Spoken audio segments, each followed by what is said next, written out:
Vamos levar nosso pensamento a Deus, agradecer a todos os nossos amigos da espiritualidade, a Jesus, por mais essa noite de estudo, de aprendizagem, que nós conseguimos não só aprender na parte teórica, né, mas colocar isso na prática, no nosso dia a dia, e que a gente consiga evoluir, progredir, cada vez conseguir ser mais cristão de coração, mais cristão nas atitudes.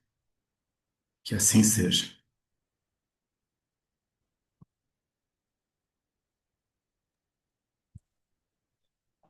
Já falou, isso aí é metade do estudo, viu, Marcos? Conforme a gente vai ver. Deixa eu share aqui.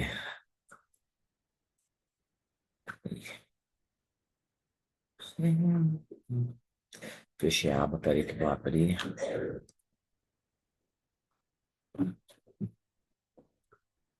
Falar boa noite, Lígia, Clara.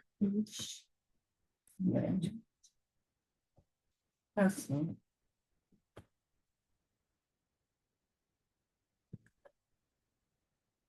Estão vendo a minha tela, gente? Yes. Sim. Sim. Tá. Bom, eu não vou ler novamente a passagem inteira, porque nós já lemos várias vezes e tá todo mundo já sabe o que que é. Nós estamos no endemoniado gadareno. Então, hoje, nós vamos ver o 29. Isso aqui é uma imagem, né, que nós já usamos em outros estudos, mas é muito significativa, né? Tem outras também que a gente separou para usar. E o versículo de hoje diz assim, ó, Gadareno ou Gerazena, aí depende do gosto. Depende do lugar. Alguns reputam que é num lugar, outros que é no outro.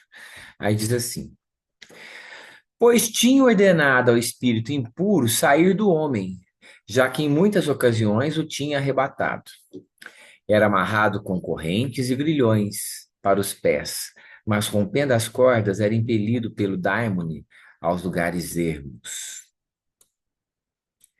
Então, o versículo de hoje: Pois tinha ordenado ao espírito impuro sair do homem, já que em muitas ocasiões o tinha arrebatado. Era amarrado com correntes e grilhões para os pés, mas rompendo as cordas, era impelido pelo daimone aos lugares ermos. Bom, vamos ver. Quando eu li primeiro assim esse versículo, eu falei, vixe, acho que vou ter que pular isso aí. Não vai ter assunto para ficar uma hora debatendo, não. Aí eu comecei a estudar. Aí eu falei, nossa, uma hora não vai dar. Vai ser pouco. Vamos ver o que que a gente consegue extrair de espírito disso. A, a primeira frase que eu escolhi para a gente comentar era tinha ordenado. Tinha ordenado. Ordenado é ordem é imperativo, né? Quem dá ordem tem poder de mando naquela determinada circunstância. Então, quando um funcionário novo começa a trabalhar no fórum, é muito comum eu assino assim muitos ofícios, muitos, né, ofícios por dia, e às vezes a pessoa escreve lá no ofício requerendo, e aí eu risco e chamo e falo, olha, não é requerendo, é requisitando. Porque no direito, requisitar é mandar, é dar ordem. E aí eu explico. É, não estou falando por mim, porque na verdade é o cargo, né? O cargo, a função do juiz, ele não pede, ele manda. Então, requerer é pedir, ordenar é imperativo. E Jesus pede ou manda? Jesus manda, né? Jesus manda.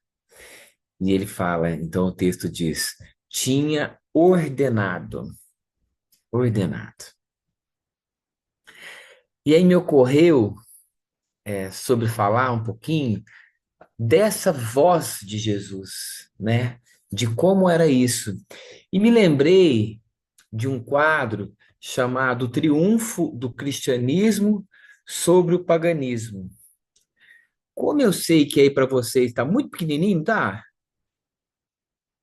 Tá muito Dá para Dá ver. pra ver. Dá pra ver que só tá um pouco embaçadinho, assim, mas É, um pouquinho dá pra ver embaçadinho. É, taxa, né? um pouquinho embaçadinho. Mas alguém quer arriscar alguma interpretação aí? Na parte de cima, acho que dá pra ver uma legião de anjos, né? Parte clara aí, né? Então, cara, esse negócio de legião, Bruno, é porque lá em Mateus, no finalzinho, quando Jesus está aprisionado, o soldado vai e diz, né, é, e diz para Pilatos que ele fala que o prisioneiro disse que se quisesse poderia convocar 12 legiões de anjos. Então essa legião tá para todo lado. E aqui a gente vê mais ou menos isso, né? Como eu achei esse muito significativo, eu trouxe um especialista para falar disso, mas eu acho que eu não. Será que eu consigo compartilhar aqui? Vou parar, pausar um pouquinho para poder. Everton, Oi. tem alguns anjos caindo, não tem? Eles estão mais em fuga, mais em luta. Eu achei que está muito. Olhando assim por uma primeira vez, eu achei que está muito difícil de entender o alcance assim total disso, sabe? Então, eu pensei da gente ouvir um especialista para a gente ter a real ideia do que esse quadro quer mostrar para nós. Então, Claudinha, se eu, você se eu vai ter que colocar ir aí, direto no YouTube, eu acho que você vai ter que colocar. não entendi, meu bem. Acho que você vai ter que colocar direto do YouTube para Direto do compartilhar. YouTube, Deixa eu ver se eu vou conseguir aqui. Share. Se eu não conseguir, você me manda. Hum,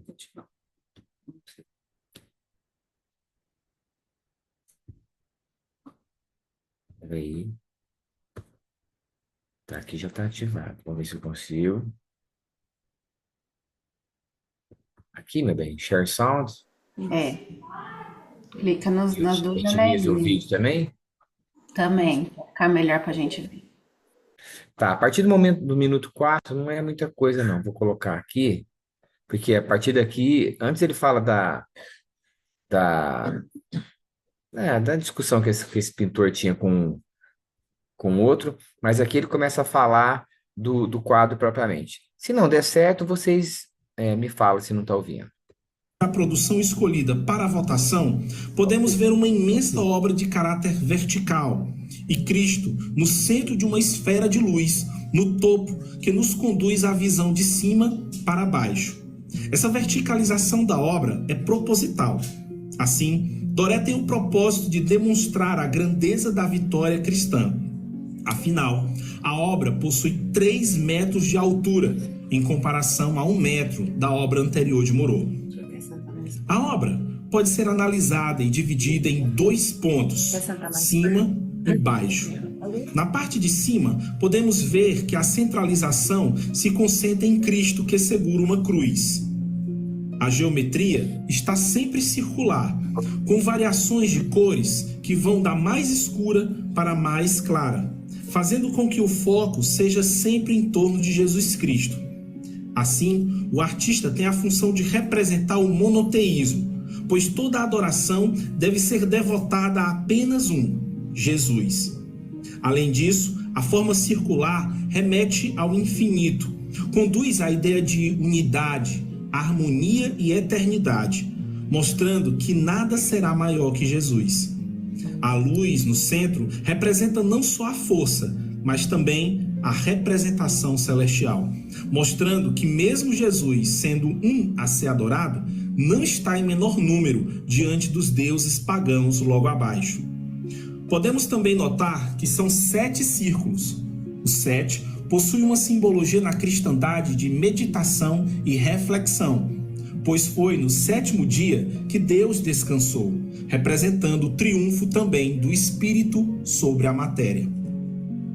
Em relação ao exército, pode-se notar que os anjos não entoam cânticos, mas estão todos com armas empunhadas e escudos.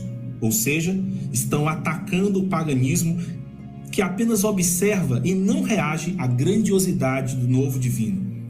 Na parte de baixo, vê-se um fundo escuro, mostrando que o paganismo perdeu espaço e está sendo suprimido.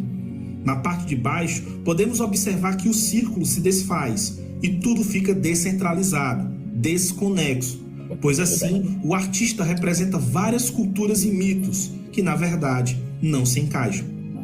Na parte de baixo, podemos ver Zeus segurando um raio. Sendo ele o pai dos deuses da mitologia grega, ele pega um raio como se ainda tentasse lutar, mas a outra mão toca a cabeça, como se ele procurasse algo. E ele procura sua antiga coroa, que está mais abaixo dele em queda. Há uma imensa escuridão que forma um arco romano, símbolo da arquitetura pagã. Esse vácuo representa para onde todos estão indo, em direção ao esquecimento. À esquerda, pode-se notar a referência aos deuses hindus. À direita, estaria Apolo, com sua carruagem, mas sem mais o sol, que levava todo dia com seus cavalos. Por isso, é o único na representação que olha para a luz. Assim, a representação do cristianismo sobre o paganismo representa uma forma de cores, geometrias, bem como também um acirramento da própria essência da arte, mas, acima de tudo, uma verdade inegável.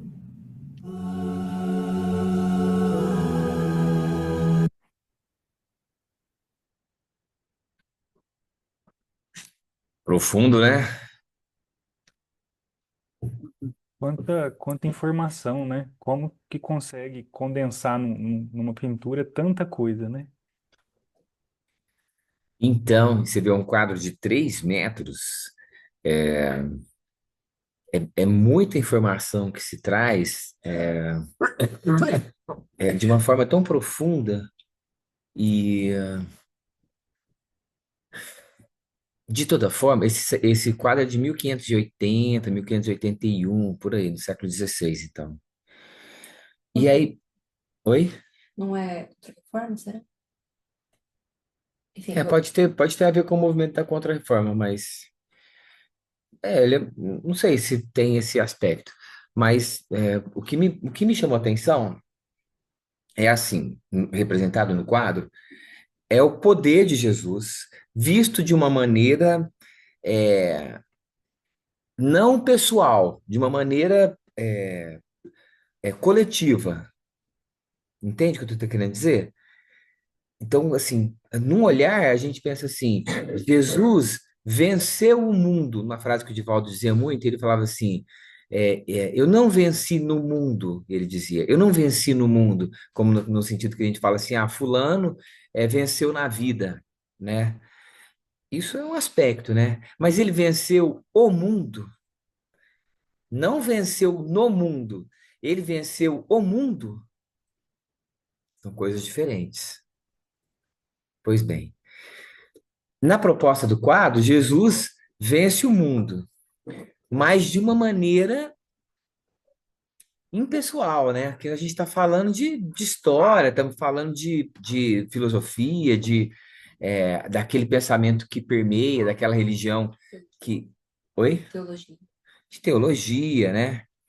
Mas eu acho que para nós é mais importante, mais interessante, nós termos uma análise pessoal a respeito disso. Então, não Jesus em relação ao mundo em si, mas a nós mesmos. Então, vou voltar para o compartilhamento meu para seguir nessa análise. Tá vendo aí? Que todo mundo sumiu para mim. Não, tava pra ver. Tava dando, né? Peraí.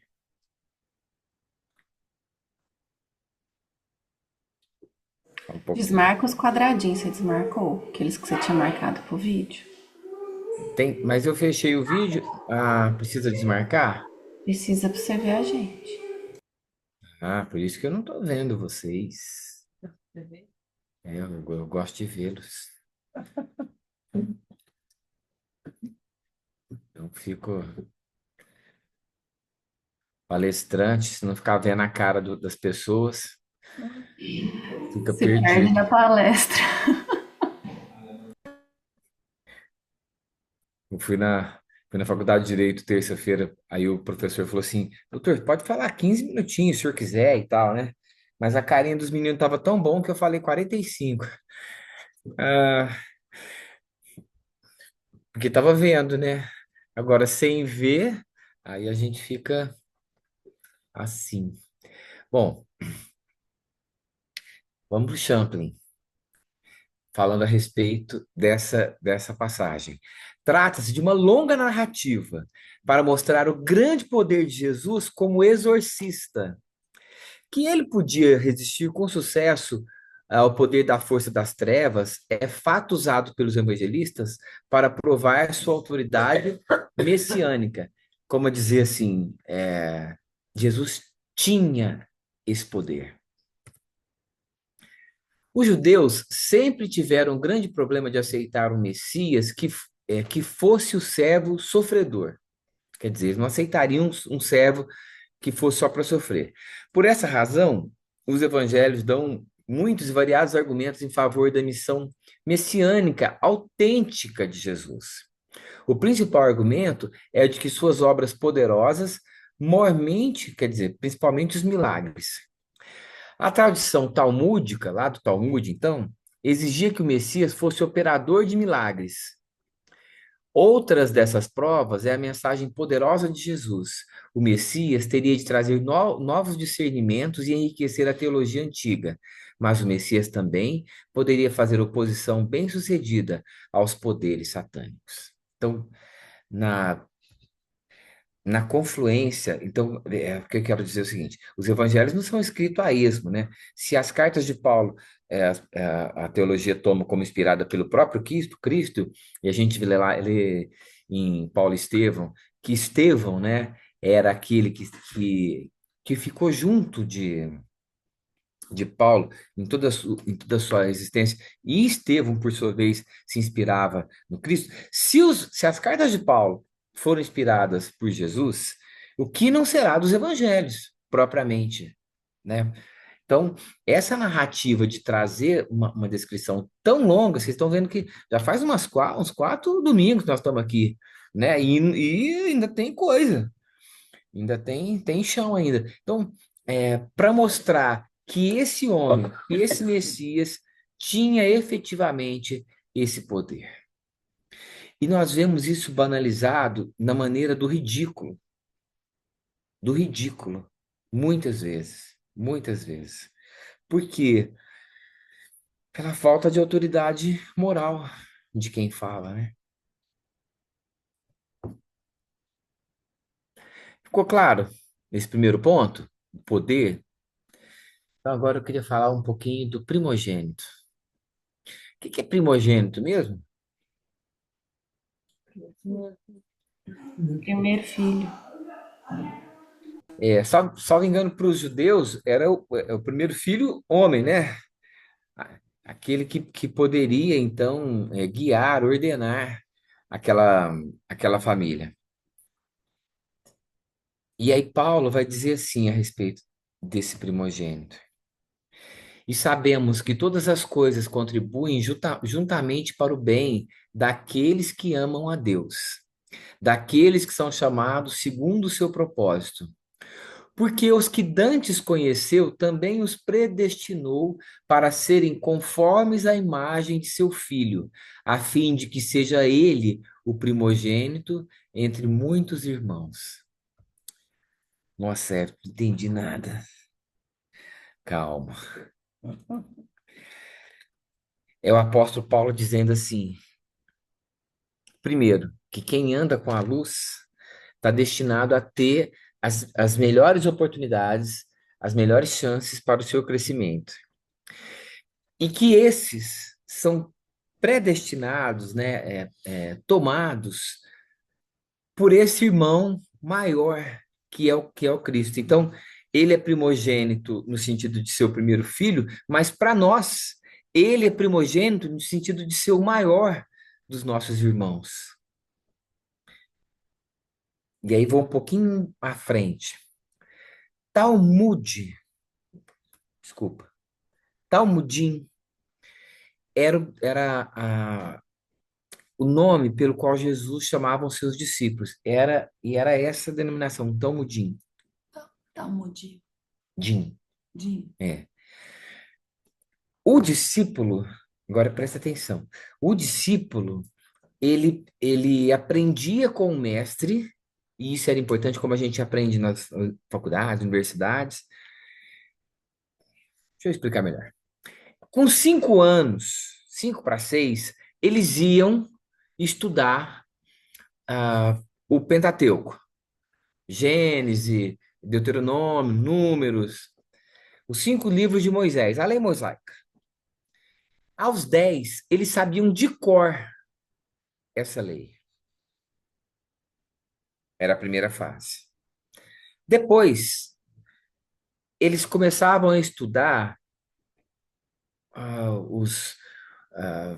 o que a gente chama hoje de Velho Testamento, quer dizer, todos aqueles livros.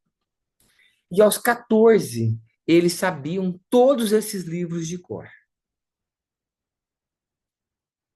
Geral.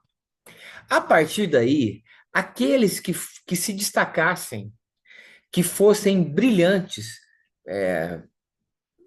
numa visão aristocrata, né?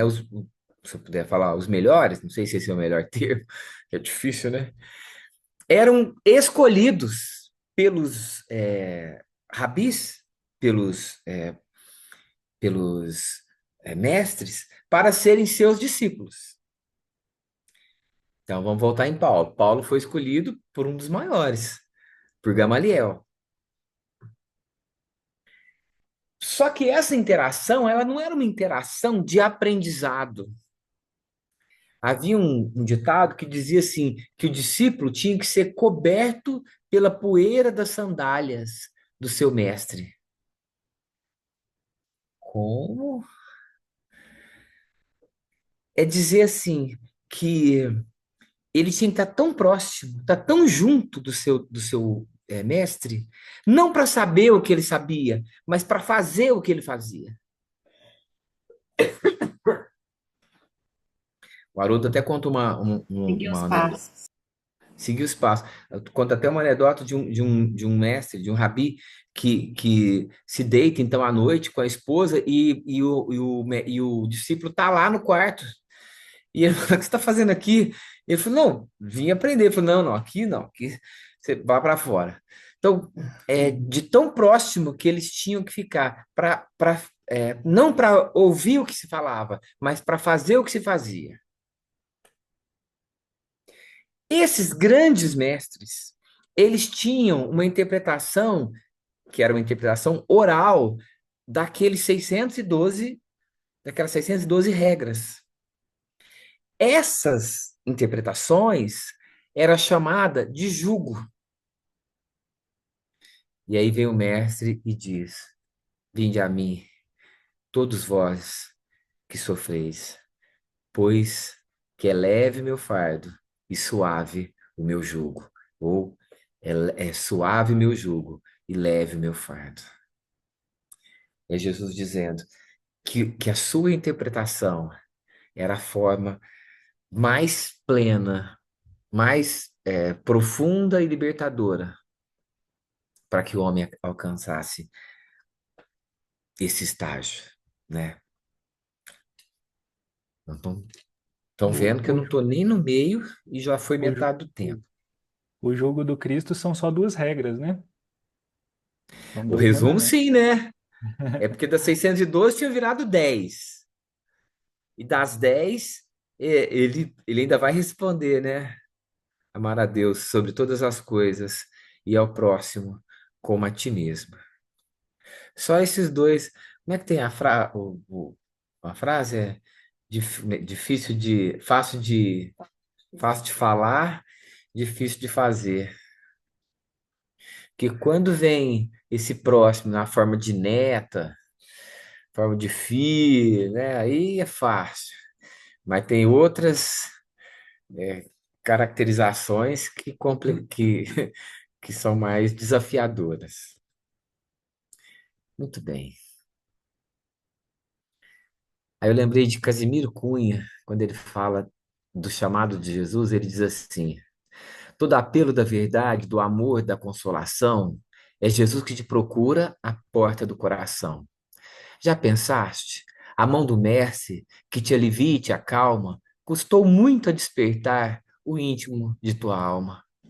Muita vez foi necessário que visses miséria e dor, a fim de experimentares os bens de nosso Senhor.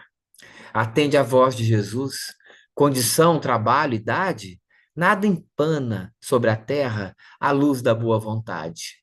Busca vibrar no Evangelho, reforma-te sem alarde, atende agora, amanhã talvez seja muito tarde.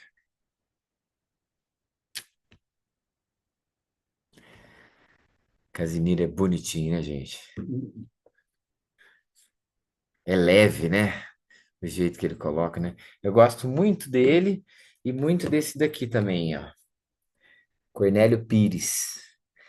Se der, se der tempo, eu vou falar. Esse livro aqui, lá na nossa casa, toda segunda-feira tem um sorteio de um livro ou dois livros. E aí eu vi esse livro lá para ser sorteado. Falei, não, não, gente, peraí. Deixa, eu que não pego, eu que não entro na competição para vamos sortear outro. Deixa eu pegar esse aqui, que é muito gostoso, é muito leve. Não tinha, agora temos. Muito bem.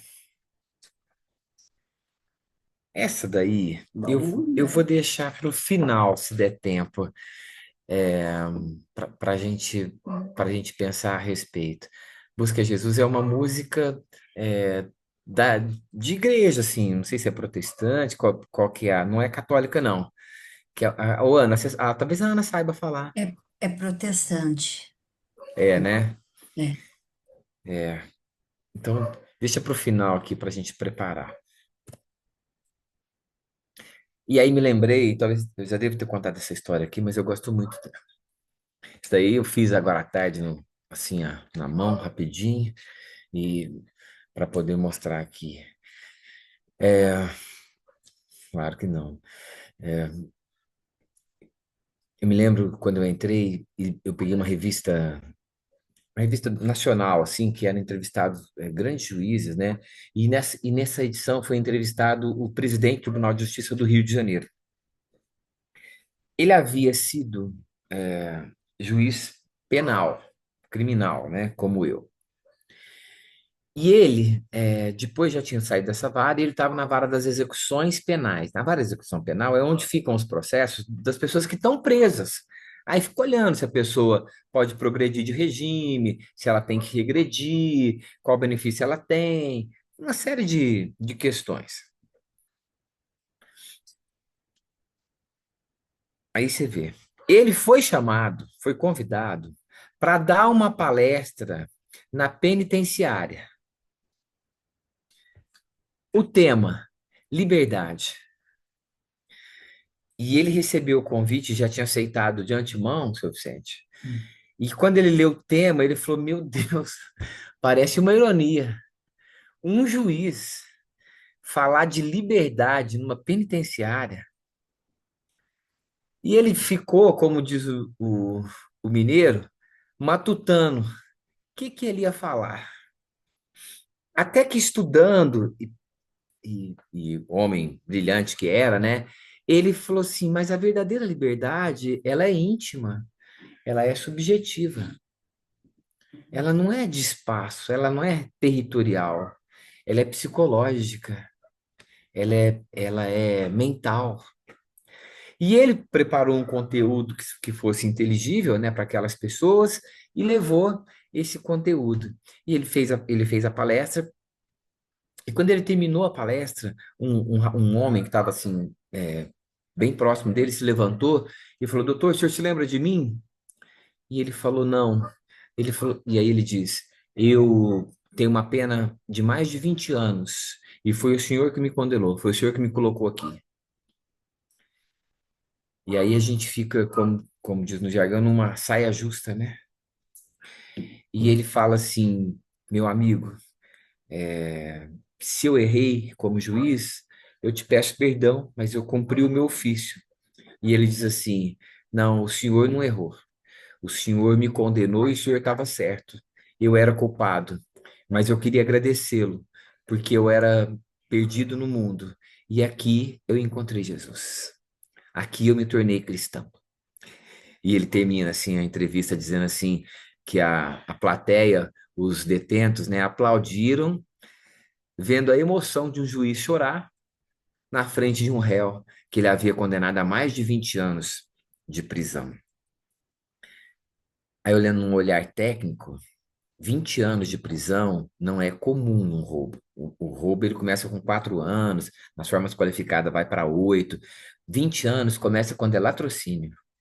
Latrocínio é aquela pessoa que mata para roubar. Então, é uma das maiores penas que nós temos no nosso código.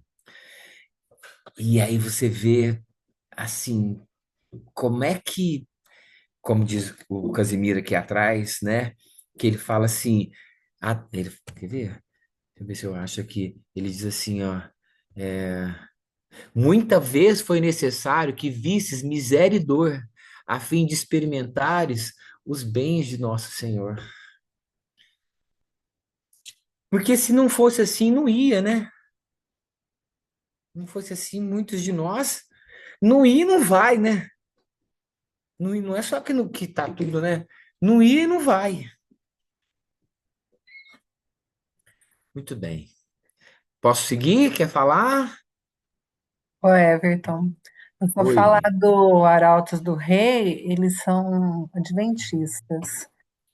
E eles, Adventistas? é, e eles têm um trabalho, assim, acho que de mais de 50 anos de música. De música? Impressionante, É só que a impressionante. Ana que conhece essa música. Essa aí deve ter uns 30, não tem não, Ana? E Tem pelo eles, menos 40, não, 35, vamos lá. eles seguem o Antigo Testamento, né, os adventistas. Então, e daqui a pouquinho nós vamos usufruir dessa parte musical deles. Bom, a outra frase que está aí é espírito impuro. Gente, espírito impuro é assim, aquele que não tem o adiantamento, né? Quem entra em impuro? Quem que entra? Vou dar uma dica. É O Chico, nós? fal... o Chico falou assim, falou, mano, o que é criminoso? Ele diz assim, criminoso, meu filho, é qualquer um de nós que foi surpreendido em flagrante. Como diria, sobra ninguém. Sobra ninguém em algum ponto. Mas, para ir no pastorino, ao vê-lo, via-se, Jesus ordena categoricamente o abandono da presa. Olha só o termo que ele usa, da presa, chamando o espírito não purificado, pneuma actarton, ou seja, inferior, involuído. O obsessor reclama a intervenção, embora reconhecendo, talvez pelo esplendor da aura e pela luminosidade própria, que ali estava um filho do Deus Altíssimo. Expressão muito usada pelos israelitas para distinguir o Deus deles, né, o Yahvé, dos outros adorados pelos pagãos. Na realidade, e aí diz o pastorino, nessa conformação cristã, ali estava o próprio Yahvé encarnado. Uma força de expressão, né? Aí fui para Grilhões. Lembra o pessoal mais experiente aí vai lembrar de uma obra do Rochester, eu acho que do Rochester, Grilhões Partidos. Lembra disso? A senhora leu? Bom ou não? Muito bom? Ó, minha mãe tá falando que leu. Já fica aí de dica, Web. Grilhões Partidos. Eu vi esse livro para todo lado. É tipo um romance. Não é do Divaldo? É do Divaldo? Eu acho. Não tenho certeza. Pode ser mesmo. Então, mas grilhões soa tão antigo, né? Soa porque é mesmo antigo. E aí, grilhões. Fui lá no dicionário Wycliffe. Instrumentos usados para prender os pés e as mãos dos prisioneiros. Agora você vê, os grilhões eram feitos em pares, geralmente de ferro ou bronze. A palavra é sempre usada no plural. Mandou adiante deles um varão que foi vendido por escravo. José, cujos pés apertaram com grilhões e a quem puseram em ferros. Mas aí, a palavra é às vezes usada figurativamente, como em Jó. E se estão presos em grilhões e amarrados com cordas de aflição, então lhes faz saber a obra deles e suas transgressões. Fotografia do Divaldo falava. Por que eu coloquei isso aí? Porque chama a atenção o fato dele romper um grilhão de ferro, né? Pode ser que tem mais coisa aí, que esse grilhão não fosse. Deveria haver algo de físico, efetivamente, né? Mas também é um grilhão figurativo, né? Daquilo que ele estava. Como diz o pessoal que faz os trabalhos lá, né? Ele está amarrado. Não tem muita essa expressão? Fulano está amarrado, né? Tá amarrado o que quer, né, gente? Porque se quiser soltar, aí.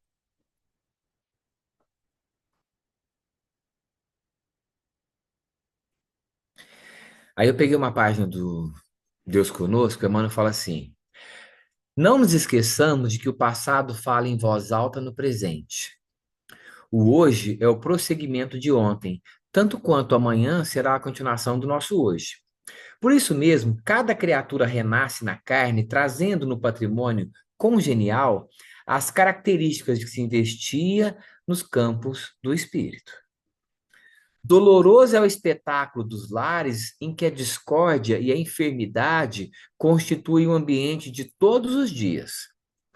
Aqui vemos a expiação determinando a idiotia e a loucura, quando não somos surpreendidos por obsessões inquietantes que edificam o inferno a quatro paredes. Entretanto, se já recebeste o conhecimento da justiça imanente da reencarnação, medita, ora, observa e ajuda quantos te cercam a experiência sob o guante da inibição. O parente desatinado e o companheiro ensandecido, ou ensandecido aí, constituem bagagem de teus próprios compromissos na tarefa redentora. Longe de serem fardos desagradáveis, são ferramentas benditas que te limam a alma e oportunidades preciosas para que as tuas virtudes se manifestem. E se amargos impedimentos se constringem e atormentam o próprio espírito, acalma-te e recebe nos grilhões que te aborrecem e ferem o socorro do céu a ti mesmo, a fim de que, laborando no próprio reajuste, não retornes amanhã à vida livre com as chagas e viciações que te marcavam ainda ontem.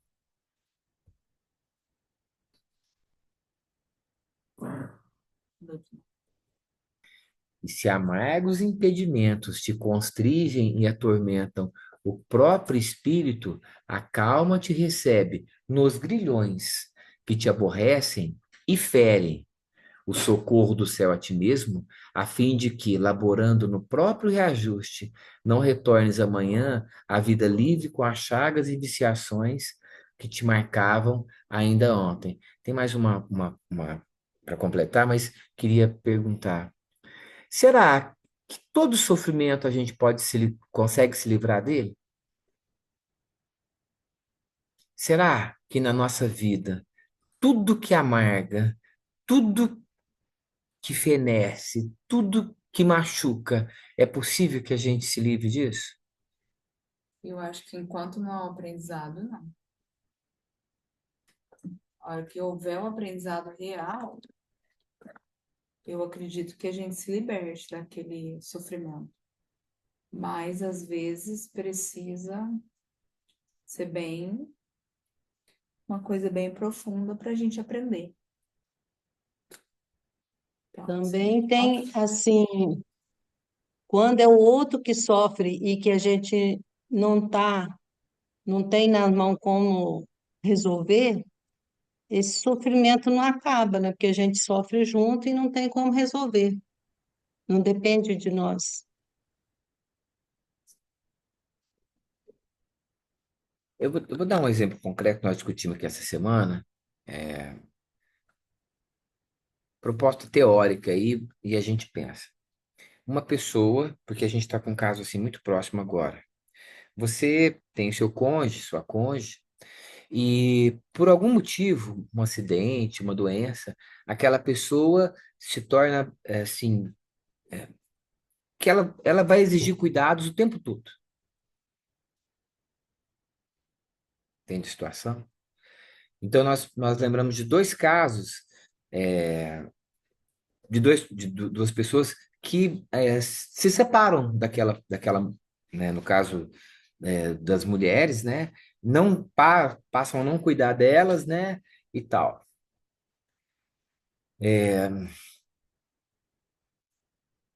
Claro que isso é muito íntimo, é da pessoa, né? Agora, e aí, teorizando também.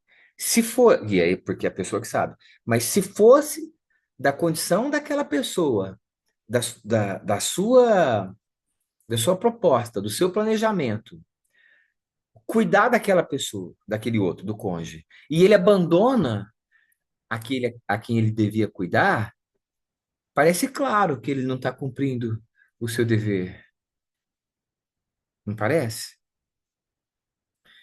E aí a Lígia me lembrou de um outro caso também assim, que a gente conheceu, que era o contrário, que era o marido que como foi ficando assim, só que ele se tornou insuportável para ela. Então, nos pareceu assim que naquele caso ela fez de tudo para cuidar, mas ele é que afastava. Entende? Então, por isso que não dá para julgar, né, gente? Não dá para julgar. Mas a gente sabe. A gente sabe. Tem uma música do Raul, que era doido, mas de bobo, não tinha nada. Ele diz assim: é, convence as paredes do quarto e dorme tranquilo, sabendo no fundo do peito que não era nada daquilo. Convence as, convence as paredes do quarto e dorme tranquilo, sabendo no fundo do peito que não era nada daquilo. E aí o refrão ele diz: coragem, coragem, se o que você quer é aquilo que pensa e faz. Coragem, coragem, eu sei que você pode mais. Como é que chama essa música? não sei. Não sei. Mas também tem uma questão do ponto de vista do sofrimento, né? De como você enxerga aquele sofrimento. Por exemplo, a mamãe está aqui na frente, ela cuidou da tia Wagnéria lá, 25, 30 anos, né? Acamada. Pra gente que olha, fala, nossa, que sofrimento, né? Na cama, tanto tempo. A mamãe ali disponível sempre, presa, né? Mas você vai conversar com a minha mãe, assim, quanto que ela via num outro ponto de vista, pela uma oportunidade de fazer por ela. Ela fala, tô fazendo para mim, né? Então, o que eu faço aqui. E foi uma trajetória linda da tia Wagner, né? Espiritualmente falando, que a gente tem notícia, né? Mas eu sempre vendo a minha mãe no dia a dia, ela nunca tinha postura de queixa, de reclamar daquela situação, né? Então, ela enxergava aquilo não como Um fardo. um fardo, né? Mas uma tarefa, né? Acho que tem isso também, né? Quer falar, dona Não Neide? um O grilhão, não é um grilhão para ela, né? Então, o que tem isso também, né? Pra falar, dona Neide? que, que você ia falar? Um grilhão para ela, né? não Então, é?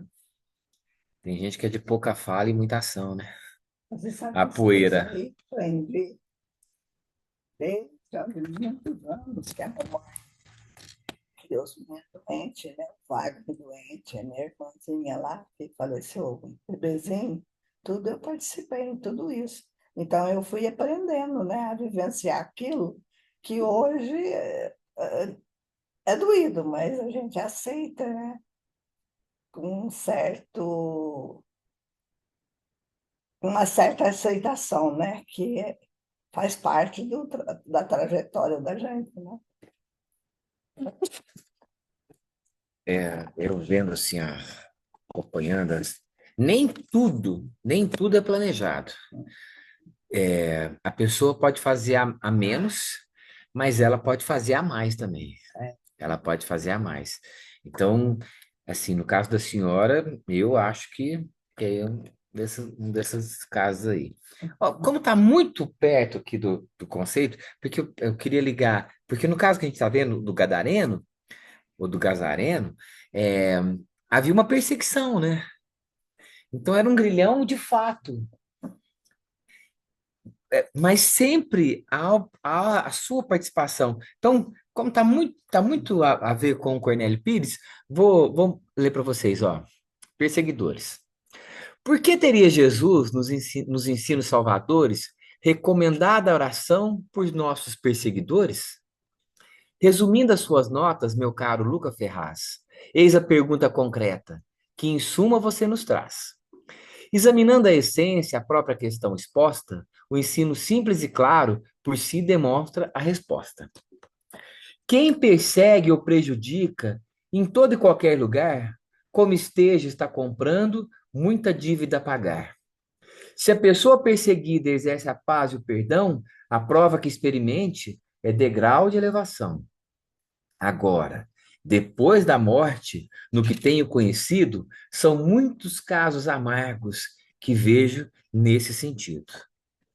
Então, primeiro, né? Quem está fazendo, e aí depois a consequência. Janjão tomou de Yoshiko a fazenda da Cancela. Em seguida faleceu e vive agarrado a ela. Lelé, perseguindo Juca, armou enorme alçapão, mas em vez do desafeto, aleijou o próprio irmão. Totó perseguia Joana, dizendo agir por amor. Depois da morte, o coitado tem nome de obsessor. Antão, para unir-se a Gina, liquidou com Gil do estalo, mas Gil nasceu filho dele e vive a crucificá-lo. Antônia arrasou com Jonas para casar com Rodrigo, que renasceu entre os dois, cobrando débito antigo.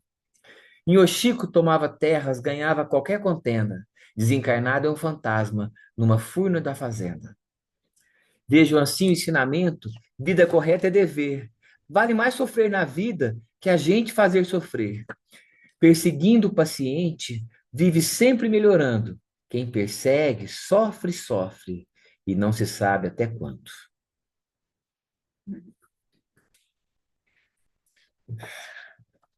Então, aqui visão do Cornélio em relação a quem faz sofrer.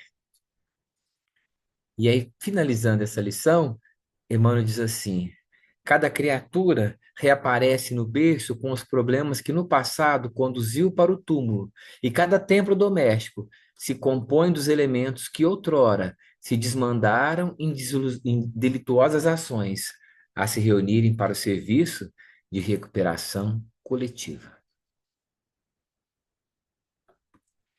Gente, Emmanuel é um craque, hein? Fala tudo, né? Vou tentar fazer o finalzinho aqui. Não te detenhas assim, na expectação, no desespero à frente dos labirintos que te afligem o coração e te fustigam a casa. Concentra-te no trabalho sadio, a bem de todos que te acompanham, e aceita com humildade os resultados da plantação que te é própria, a fim de que, numa manhã inevitável, seja a morte em tua vida um degrau para cima, a sublimar-te a cabeça e clarear-te os pés. Aqui que ele terminou. E depois, para finalizar, ainda de Emmanuel, não perturbeis, sobre o mesmo tema, vou nele rapidinho. Portanto, o que Deus ajuntou, não separe o homem. A frase clássica, né, dos casamentos, que todo casamento era em igreja, a gente ouvia toda hora isso, né? Agora tá uma onda de casamento, não sei se é uma onda, se veio para ficar, ou é de casamento com celebrante, né? Tem ficado tão bonito, né? Muitos deles, né? A palavra divina não se refere apenas aos casos do coração. Os laços afetivos caracterizam por alicerces sagrados e os compromissos conjugais ou domésticos sempre atendem a superiores desígnios. O homem não ludibriará, enganará, os impositivos da lei, abusando de facilidades materiais para lisonjear os sentidos. Quebrando a ordem que lhe rege os caminhos, desorganizará a própria existência. Os princípios equilibrantes da vida surgirão sempre, corrigindo e restaurando. A advertência de Jesus, porém, apresenta para nós significação mais vasta. Não separeis o que Deus ajuntou, corresponde também. Não perturbeis o que Deus harmonizou. Ninguém alega desconhecimento do propósito divino. O dever, por mais duro, constitui sempre a vontade do Senhor. E a consciência, sentinela vigilante do eterno, a menos que esteja o homem dormindo no nível do bruto, permanece apta a discernir o que constitui obrigação e o que representa fuga. Olha aí a consciência, ó, que a gente estava falando. Qual que é a bússola, né? Qual que é o norte? O Pai criou seres e reuniu-os. Criou igualmente situações e coisas, ajuntando-as para o bem comum. Quem desarmoniza as obras divinas prepara-se para a recomposição. Quem lesa o Pai algema o próprio eu a resultados de sua ação infeliz e, por vezes, gasta séculos desatando grilhões. Na atualidade terrestre, esmagadora percentagem dos homens constitui-se de milhões em serviço reparador, depois de haverem separado o que Deus ajuntou, perturbando com o mal o que a providência estabelecera para o bem. Prestigiemos as organizações do justo juiz, que a noção do dever identifica para nós em todos os quadros do mundo. Às vezes, é possível perturbar-lhe as obras com sorrisos, mas seremos invariavelmente forçados a repará-las com suor e lágrimas. Como a dizer, ninguém alegue desconhecimento.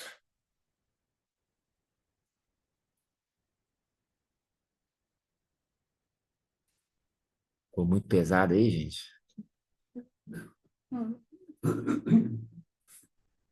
A consciência que vai doendo, a gente vai ficando quietinho.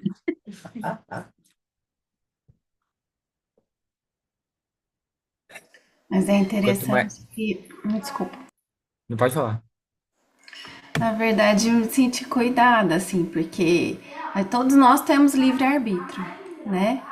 E como espíritos impuros, muitas vezes a gente não dá conta desse livre-arbítrio, a gente faz muita besteira, né?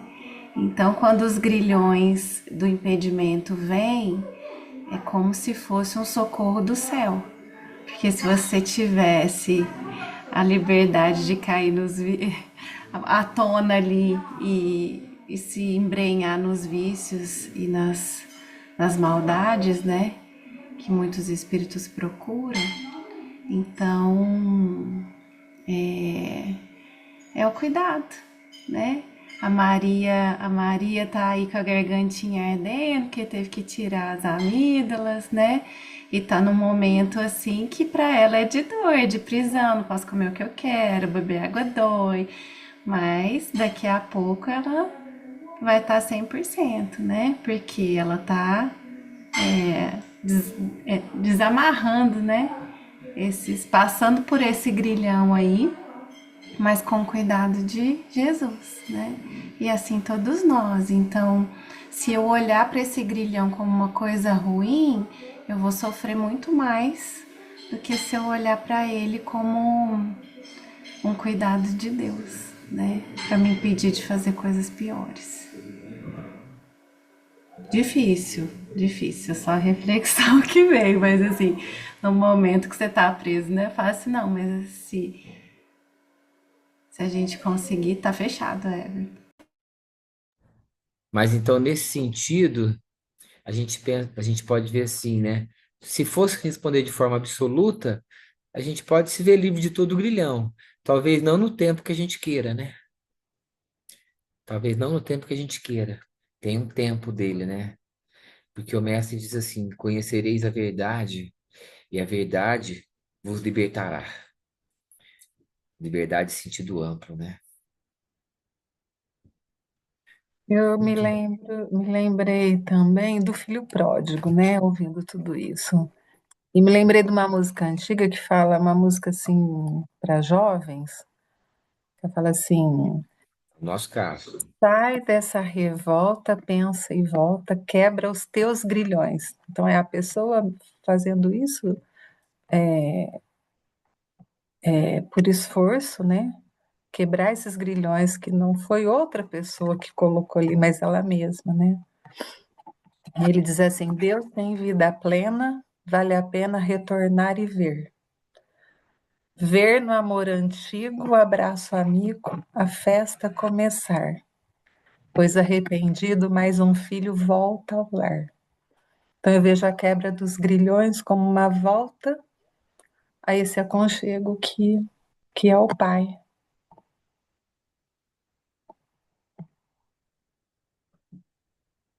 Tudo bem.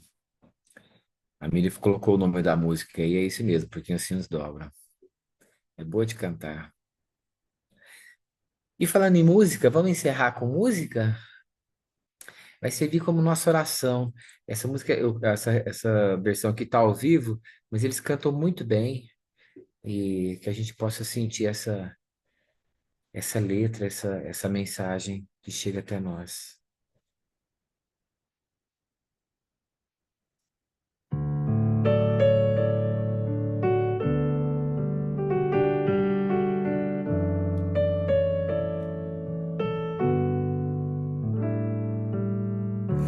Cada dia posso ver, perceber em seu olhar as pessoas tão vazias, cheias de pesar,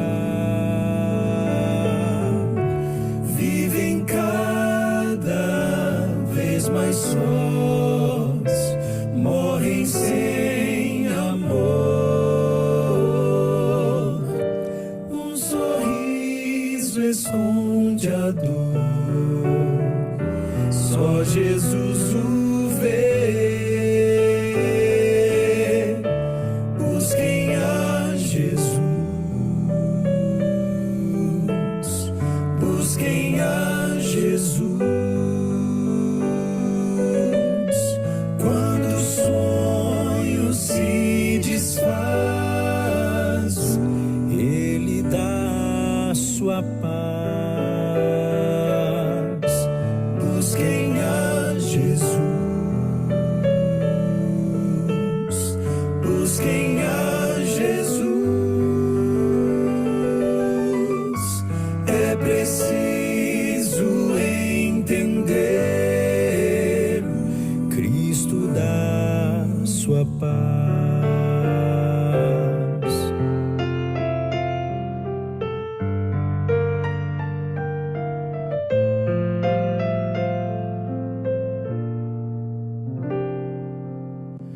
Sua luz Jesus me dá, Ele espera que eu vá ajudar a quem quiser nova vida encontrar, e a todo que vier muita paz buscar.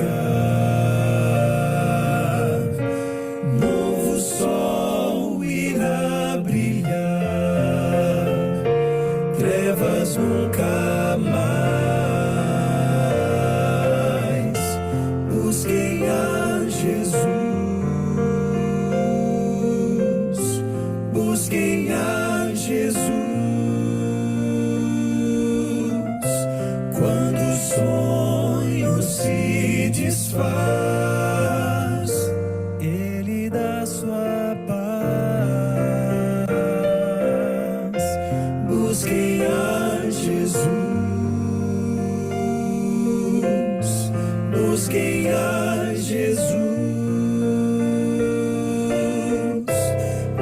preciso entender, é preciso aceitar que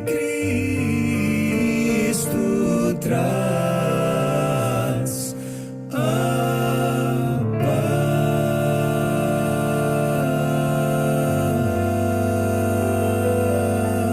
paz. Cristo traz a paz.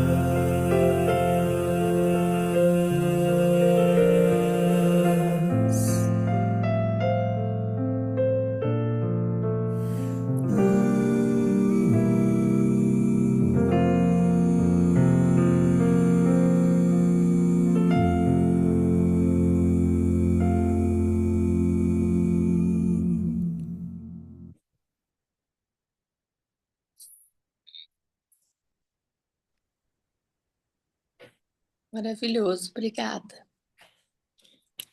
Gente, obrigado. Bom domingo a todos. Até. Obrigada, Beijos. gente. Boa noite. Bom domingo. Deus, Tchau, gente. gente. Boa semana para todos aí. Boa noite. Tchau. Boa Obrigada, noite, Everton, boa por levar. semana. Obrigada, Everton. Obrigada, grupo. Obrigado eu.